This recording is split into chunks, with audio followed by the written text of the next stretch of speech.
सतयुग में कोई धर्म नहीं था। उसके बाद त्रेता युग में कोई धर्म नहीं था।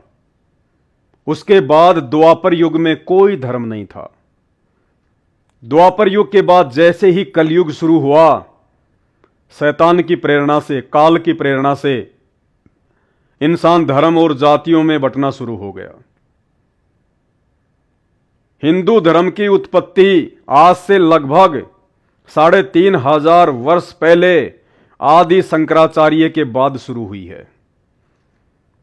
आदि शंकराचार्य से पहले हिंदू शब्द आपको कहीं भी देखने को नहीं मिलेगा।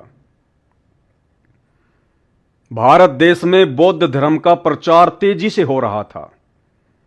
देश नास्तिकता की ओर बढ़ रहा था। आत्माओं को नास्तिकता की ओर बढ़ने से रोकने के लिए श्री शिवजी ने, शंकर जी ने अपने लोक से एक आत्मा भेजी जिसको आदि शंकराचार्य कहते हैं। 32 वर्ष केवल उनका जीवन था और 32 वर्ष की आयु में उन्होंने कुछ पुस्तकें लिखी और उन्होंने जो एक संगठन खड़ा किया, जो एक संप्रदाय जो एक खड़ा किया, उसका नाम उन्होंने हिंदू दिया और 4 मठों की स्थापना उन्होंने भारत देश में की। और 32 साल के बाद एक बीमारी से उनकी मृत्यु हो जाती है। उसके बाद हिंदू नाम पड़ा। उसके बाद लगभग 700 वर्ष बाद हजरत ईसा जी, जो कि विष्णु जी के लोक से आए थे, विष्णु जी के लोक से भेजी गई आत्मा हजरत ईसा, उन्होंने ईसाई धर्म की नींव डाली। उसके बाद आज से लगभग 1400 वर्ष पहले हजरत मोहम्मद ने मुसलमान धर्म की नींव डाली, मुस्लिम धर्म की नींव डाली। और आज से लगभग 600 वर्ष पहले श्री नानक जी के द्वारा सिख धर्म की नींव डाली गई। तो सतयुग में कोई धर्म नहीं था, त्रेता में कोई धर्म नहीं था और द्वापर में कोई धर्म नहीं था। यदि कोई धर्म था तो श्री रामचंद्र जी की लाखों की सेना थी। एक भी मुस्लिम सैनिक का नाम बता दीजिए। द्वापर युग में सबसे बड़ी सेना श्री कृष्ण जी की थी, नारायणी सेना। 56 करोड़ तो खाली यादव थे उस समय। सबसे बड़ी सेना थी नारायणी सेना। श्री कृष्ण जी की सेना में एक भी मुस्लिम, सिख या ईसाई सैनिक का नाम बता दीजिए। रामायण में जितने भी पात्र हैं, महाभारत में जितने भी पात्र हैं, एक भी पात्र के नाम के आगे खान लगा हो या कोई इकबाल नाम हो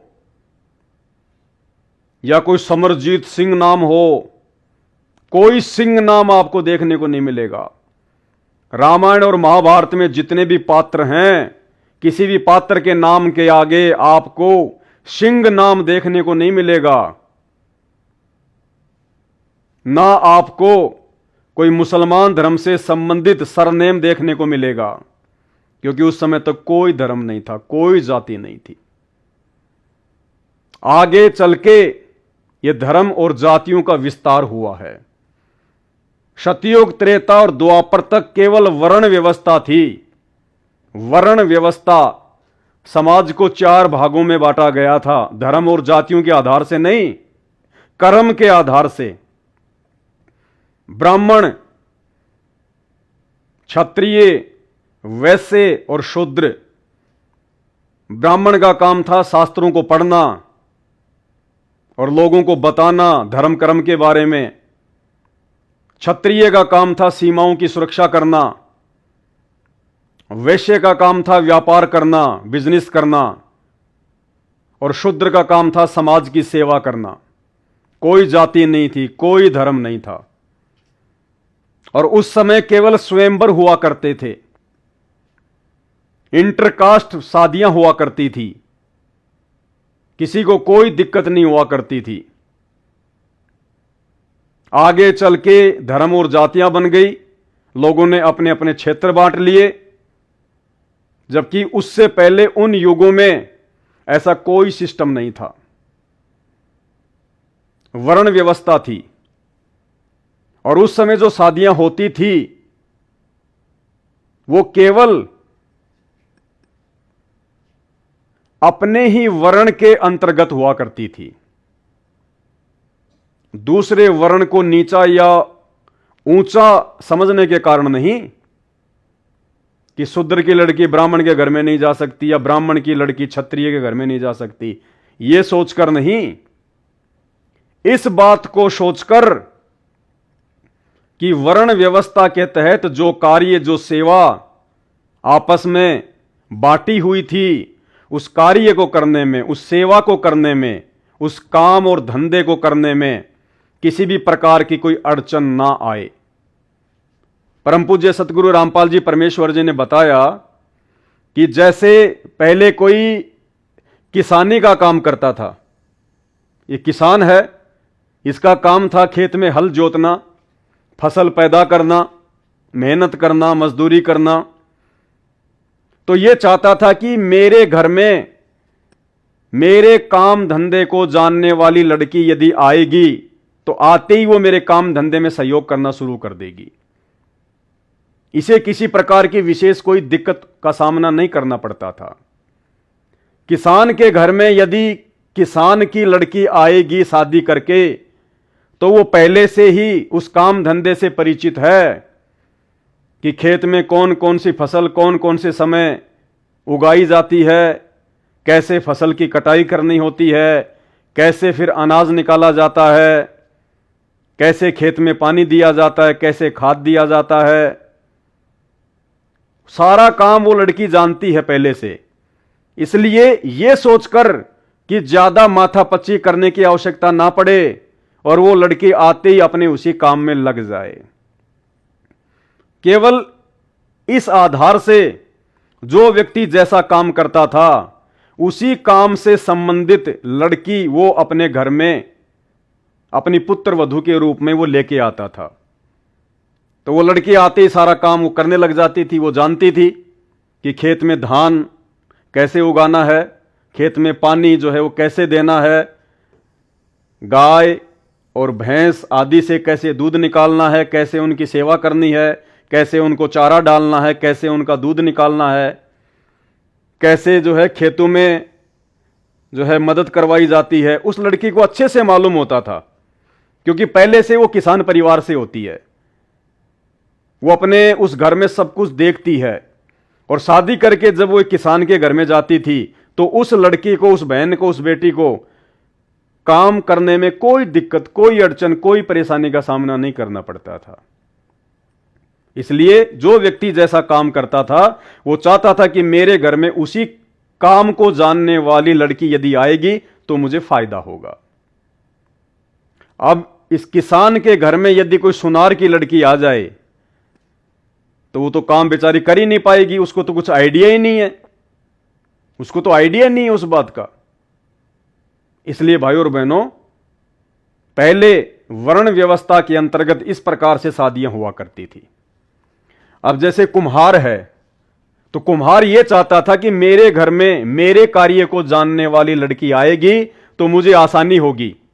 उसको पता होगा कि मटके कैसे बनाए जाते हैं, मटके बनाने के लिए कौन सी मिट्टी अच्छी होती है, मिट्टी को कैसे रौंदा जाता है, मिट्टी से कैसे मटके बनाए जाते हैं, कैसे चाक चलाया जाता है, कैसे बर्तन बनाए जाते हैं। वो लड़की पहले से जानती होगी, क्योंकि वो अपने पिता के घर पर उस काम को देख रही होती है। तो कुम्हार चाहता था कि मेरे घर पर कुम्हार की ही लड़की आए। अब इस कुम्हार के घर पर यदि कोई जाट की लड़की आ जाए, यदि कोई किसान की लड़की आ जाए, तो सारे मटके फोड़ डालेगी बेचारे के। उसको बड़ी दिक्कत होगी उसको समझाने में, उसको बताने में।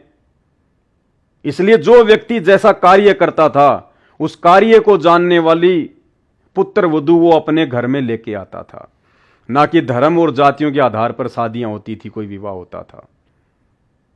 आगे चलकर ये धर्म बन गए, जातियां बन गई, शैतान की प्रेरणा से।